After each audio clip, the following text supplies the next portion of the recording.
Welcome to Sharing the Middle, where we share our stories of the messy middles of life. I'm Lacey, your friend and guide in the middle. This week I am talking to Kandice Shaw. Kandice is a yoga teacher and trainer. Her story was really powerful for me. I think you'll understand why very quickly, and I get quite emotional in this particular episode. I loved this conversation with Kandice. I think you're going to love it, and let's jump right in.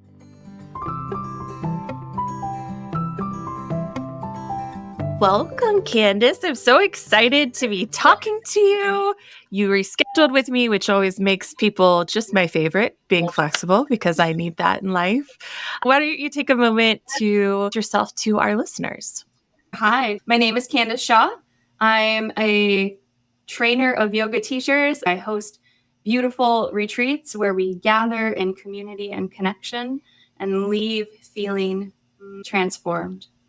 I have a studio where we hold many beautiful community gatherings in southeastern Minnesota. I'm a northern girl at heart, and I'm super happy to be here today. Yoga, so you're like a yoga teacher's teacher. I'm a yoga teacher's teacher. I'm a Reiki practitioner's teacher too, which is something a little bit newer to me. One of the things we talk about a lot is that yoga teacher training, these 200 hours, are great if you want to teach yoga. Yeah. They're also incredible if you're looking to deepen your practice, or even if you're just like, I just want to know myself better, right? Because yoga in its entirety, in its true form, is a full system. It's not just our yoga practice where we get hot and sweaty or relaxed. It's an entire system to help us live life authentically, gracefully, with acceptance and perseverance. What brought you to yoga? I love hearing everybody's story, especially when they go into practicing it as a teacher. One of my dearest friends went through yoga teacher training to do exactly what you're saying, not necessarily be a yoga teacher, but to have that deeper experience and experience the community that is yoga teacher training. I'm always interested in hearing what brought people to the practice of yoga in the first place. Then what was like, I want to dig in deeper. I want to know more. I want to do it more. What brought me in the first place was interesting because I was an athlete in high school. So I was not unfamiliar with sweating, but in my 20s, I had acquired a family. I started dating a man. He had 3 children. They were with us all the time. Their mother struggled with her own issues. I had put on what I lovingly refer to as baby weight, which was essentially like I was eating their macaroni and cheese when they were done. Eat those leftovers. There's no shame for that. Yeah. Like when I look back on that young girl, I was like, what do you mean? Of course I sweat. Yoga, I'm sweaty no matter what. It started with tapes from my local Target. I went down and I was like, oh, this feels nice. I feel really blessed. I picked up a VHS tape. I want to be real clear. That made me smile so big. I feel like sometimes people are like, oh, how old can you be? And I'm like, old enough that my first yoga practice was on VHS. I bought a replacement tape also on VHS with Ganga White, who is a gentleman located in California in the 90s. I feel blessed that was my introduction because I feel like it really primed me to be part of a lineage, which is something really special. I studied independently for many years, and then in my area, there started to be studios that popped up, and I would go to studio whenever I could. I wanted to teach from the day I started attending studio classes, but I worked in hospitality. I worked weekends, especially as a manager. Yoga teacher trainings are usually held in big chunks, or on weekends. I just couldn't make that work. It wasn't until I switched industries into large-scale event planning. One of the first things I did was use my spare time. I'd be like, yoga teacher trainings, what's available? But then I was traveling. A lot of studios don't have backup plans. I had to make it, or that was it. Yeah. I couldn't make all the weekends many times, so it took a couple of years. But eventually, I had hounded my teacher enough. She messaged me before we started and invited me. When we met up, all the dates matched, except she had forgotten to put the January date in. She said, this is the January date. And I was like, oh, okay. She was like, wait, does that not work for you? And I said, I'm out of town that week, but I could figure something out. She said, listen, we have one other person and she doesn't know the January dates yet. What would work for you? I just remember I was shocked. Yeah. was like, I'm sorry, what? And she's like, what would work for you? I was like, let me get my calendar. So I pull out my calendar and I told her, and she's like, great, that's what we'll do. I cried. It's a 45-minute drive to the studio from where I lived at the time and back. I cried all the way back. Like ugly tears of joy. That started my 200-hour training, that sweet kindness. I ended up studying with Adi Shakti, who is a beautiful, powerful woman. She's really starting to build an empire. Having the Akanda Shakti lineage behind me has been deeply supportive and really helpful as I journey into teaching. I think that is so cool how you didn't stop, because I could see how something like that would be like, at least I thought that was cool, and then didn't pursue it anymore. I fought for it for years. When I first started entertaining the idea, which now has been like almost 20 years, I was at the bank with a girlfriend. A woman walked in and walked out very pleased with herself.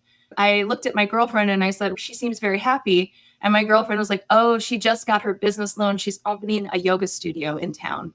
I remember being like, shoot, we're under 20,000. I was like, there's only room for one yoga studio. Interestingly, my studio took in all of those people. I taught for that studio after it had changed hands several times.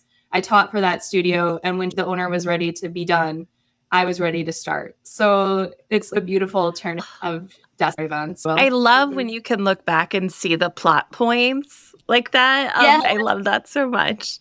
Let's dive into your messy middle. Interestingly, my messy middle is involved with the studio. Mm-hmm. I started taking care of my grandparents. It was a slow boil. I started probably before I even hit 30. I was over helping them and assisting them, but slowly they needed more and more assistance. I know exactly what you mean. That we talked about. Like, as my grandparents grew older and became less available to do the things they needed to stay in their home, I became more available for them. My life changed each time it needed to so that I could continue. There was a time being the assistant manager of a restaurant, our general manager was a regional manager. So he was gone quite a bit, which means I pulled that role often. It's really a full-time job. Thank you, hospitality people, for giving us wonderful things. When I left the business, my grandparents really started to need more assistance. I fell into a beautiful job that was perfectly suited to that. Yeah. I was gone for a couple weeks a year, and that's coverable. Yeah. I knew exactly when I knew I was going to be gone. The older they got and the more help they needed, the more it became apparent that my family wasn't stepping up for that. I will step up to expectations. You give me them and I will break my own neck to step up to those expectations. They cared for me as a child. And so it was a deep honor to be able to do that. But I also desperately was clinging to my own identity. I was working a full-time job and pursuing this dream of becoming a yoga teacher, but more importantly, having the tools to facilitate for people so that they could find that space in their lives. So they could really turn inward and outward at the same time so that we could connect. I really wanted this. And I was working towards it. I was holding down my full-time job, helping my grandparents, and still working as a server because I loved it so much. Everything was great for a couple of years. Everything was fantastic. There's so much money coming in. I'm training. This is working out. Yeah. This is really good. In the middle of a 200-hour training, my grandpa passed. Oh. I was so grateful for my community. They really held me. And I have other dear friends, beautiful friends. There was something about these women who I was seeing monthly and sometimes more because we would study together. There was something really beautiful about how they held me. When my grandpa passed, you might think that things got easier, but it got really hard. My grandpa was my grandma's buffer. My grandma was the salty, crotchety one. My grandpa was like, oh dear, it will be fine. Yeah. And so it got really hard. We started to have a lot of trouble in my workplace. Anytime I had somebody above me who was like afraid that I was vying for her position, which I wasn't. But she really did not like anything that I did. People around me liked what I did. They would tell us publicly, and then she would find private ways to tear me down and poke at me. For a long time, I accommodated her. Then I became so stressed out, I couldn't accommodate her. Yeah. I was changing diapers, running home on lunch to make sure that everything was going all right. I was working really hard outside of work and doing my job. Yeah. So when she would poke, I wouldn't have time to be extra nice. I continued to feel that feeling of you don't belong here. And when we feel that, we start to internalize it. Suddenly, my life was like 3 different people. I was living 3 different lives. I was living the life of trying to realize dreams, right? And that felt really good when I was in it. I was caretaking my grandmother, which felt so sad and full of grief, watching how hurt she was. Then I was living this life of trying to be extra small so that I wouldn't step on anybody's feet at work. It was a hot mess. I was trying to be extra small at work. That hit me so hard, thinking about how, if we think of it in physical terms, when you're a caregiver, you're trying to become bigger to surround someone. When you're in this space of growth and learning and excitement, you're getting bigger as far as your ideas and your optimism. And then to have another place where you have to get smaller, the visual of that hit me really hard. You can only be so flexible in a way. I really appreciated the way you worded that. I feel like you really hit that on the head. You can only be so flexible. That was part of the stress. I was expanding and contracting, which is hard. It's possible, but I'll tell you that what started to really win was the small. My grandmother was so hurt and broken, and I was her only outlet for it, I think. Yeah. Although she would tell other people how amazing I was, she was full of criticism for me, and that really hurt. At work, I feel like I don't belong. My grandma passed, and I felt stuck in work. We were too small for Family Medical Leave Act. Minnesota just enacted their own, and now size doesn't matter, which I think is so beautiful. I agree. Because I'll tell you, my company, we absolutely had the space to give me space. They refused to. There was no working with me in any way, and they could do that legally because they were so small. Yeah.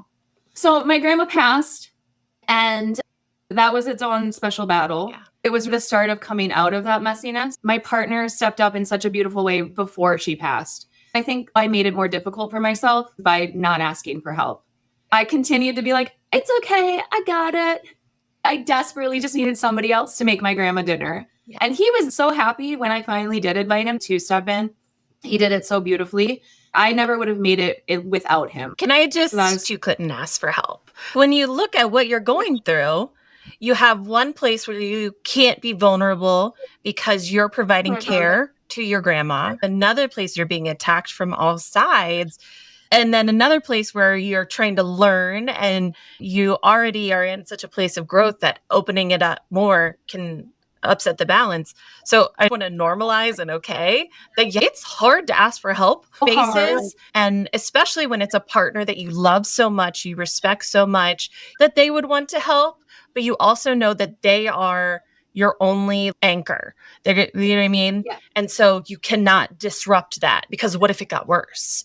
I totally validate that feeling and understand it. And I think that's so important for us to remember, right? So when we see the people around us, they're struggling and you're like, what can I do? And they're like, I'm okay. Yeah.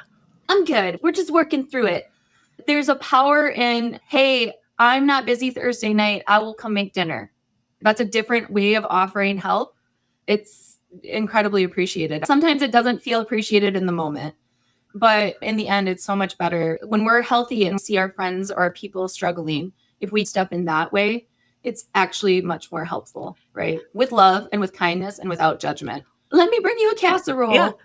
If you refuse it, I understand. We give people so many, made this whole series about giving and receiving support. One of my biggest pieces of advice is one space for them to opt out and not in the beginning. Do work ahead of time, give them a place to opt out, and then keep moving. Because the more times you give them the opportunity to opt out, they're seeing it as you wanting opt out. And while that's not your goal, you think you're being accommodating, they're in survival mode, and your opt out looks like a closed door. And I think that's key, is that survival mode, right? Yeah. We're tight when we're in survival mode and we're perceiving things threatening. Even when we know here it's helpful, we just don't really know. We might know in our highest mind, oh, she's just trying to help. But that doesn't matter, because what matters is how it feels. Yes. And so I had a few people who were smart that way, who were very emotionally intelligent that way. And they really stepped in. My partner stepped in finally when I was like, listen, I think that this is it. I think I've hit my limit. He stepped in beautifully. When grandma passed, I felt really held and surrounded by my dearest and closest friends. My family made it, and it was good to have that added support. But also, there was a sense of relief. I think that this is something that we don't talk about enough. I had a dear friend who said, if you're feeling relief right now, I don't want you to feel guilty. I thought, thank you so much. And I do. He had said when his father passed, he felt deep relief. And I think that's important to just acknowledge that when somebody has been in pain, or when it's time for somebody to pass, especially as a caregiver, it is normal to feel both sorrow that they are gone and relief that they have moved on. That doesn't make us bad people. That makes us human. I had lost my grandmother, who really was my rock for many years, but we had started to lose that even before. Yeah. Because there's a deterioration process that happens as people get ready to pass. It doesn't happen to everybody, but it definitely was happening to her. Mm-hmm. I had lost a lot of that caring that I had felt from her.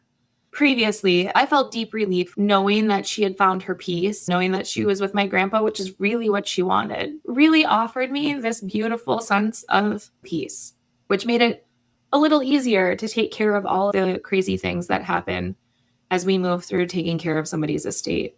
I acknowledge that you're tearing up, but I also love, so my grandmother passed last year. I describe grief as an unending middle because you're never over grief.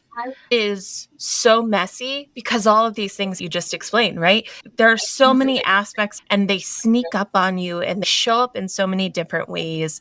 We don't talk about grief very much, right? Because it's scary and it's sad. We don't talk about sad things. And if we do talk about grief, we talk about grief in the sense that, okay, you're done, right? You were sad and now you're done. And it's just not like that. It's messy and tied up with all of these different things. My grandmother was a pillar. She was for the structure of our family. And there are so many times now where you look around and you're like, okay, things are changing. It's okay that they're changing. I can still miss how they were and really just recognize that grief can be mixed up in so many little things. Both of my children, my grandmother loved her great-grandchildren. I had this moment where I was like, oh, they're not going to get to meet Grandma Ludwig. It was a really hard moment for me. I didn't have to think about telling her. And that was really hard. Oh, goodness. I want to hand you a Kleenex so bad. Like, I just and hug you. It's just so surprising how something so joyful like pregnancy, and I wanted this other baby, could have a thread in it that is also so hard and sad. That grief is there no matter what. Yes, I love that. I heard somebody say once, grief is love without a place to go. And I feel like what you just spoke to really is that. You just wished she were there to see them and love on them. And you can see there's that love and it has no place to go. Yeah. I love it's this moment of celebration of how much she loved my children. That is so awesome.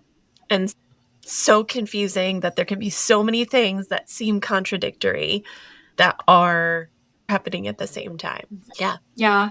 I think that something that I think about a lot, especially now that my grandparents, who are my most direct link to ancestral, I think about how our ancestors, our loved ones, and even the ones we don't know are with us. Yeah.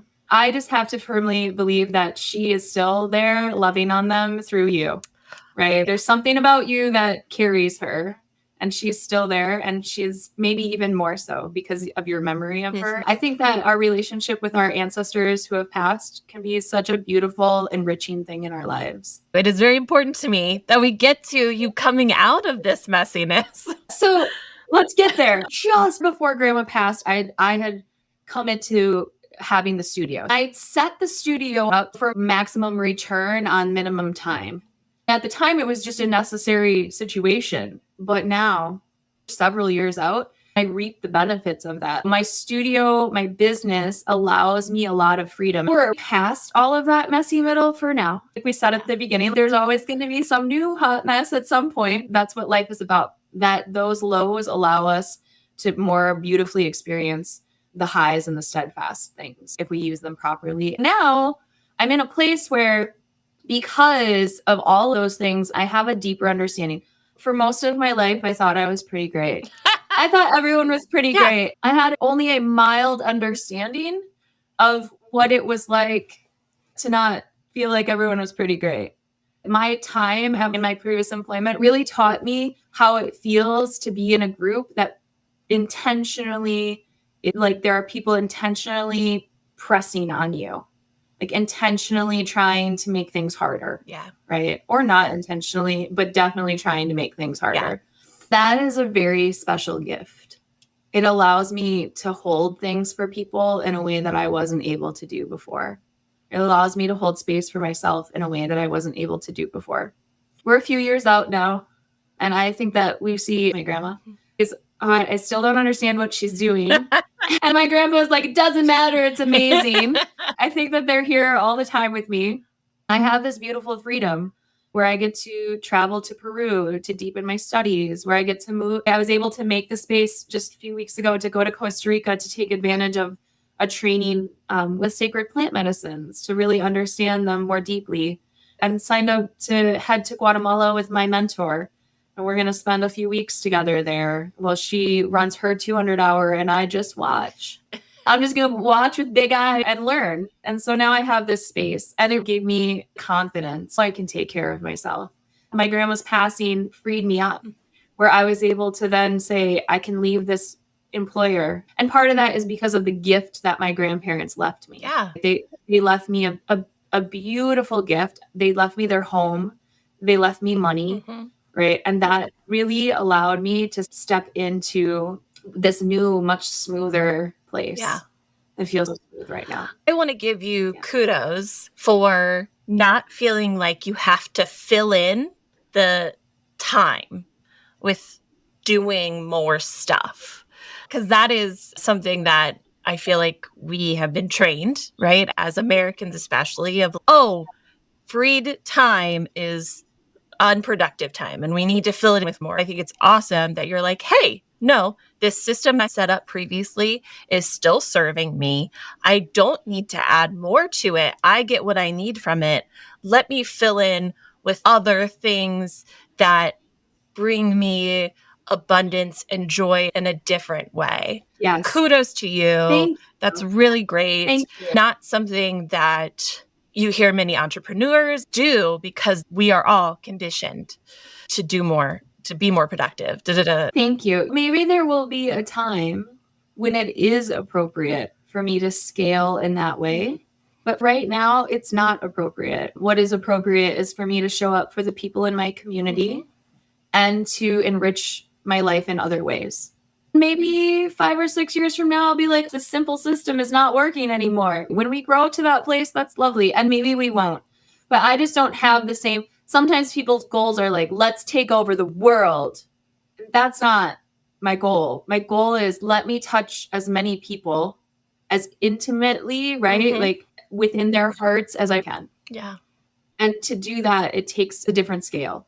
And it's hard to learn. I say this as someone who's struggling to do it, because I have mantras on my phone screen and my desktop background that say things like, I don't need to work harder to get what I'm allowed to wrestle. And it's hard to learn those things. So like I said, it's on the background of my phone. It's on the background of my laptop, all of these things to be able to be like, okay, I will get the appropriate abundance for me with the appropriate amount of work for me. I don't need to do more to get that.